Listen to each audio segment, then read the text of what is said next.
ale hei champhai kan jin holamin tuipui khozol champhai in kara tuipui bazar a khian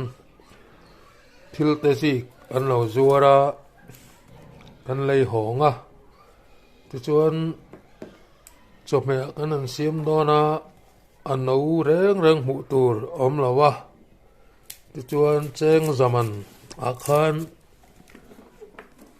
hei heti zong hi hemi te hi an no oma Mizoram Christian ram a hetiang rengot maya in bum na sumlak lu na ten om kan la nun pui thei hi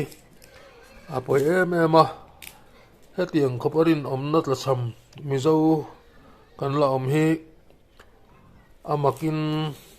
tunang khovel hun mor towa an nun an film kur lo hle an khong ai thak hle ni ti Mizoram mi pui ten mi lo siat pui ula tui pui bazar a khian sui zik hi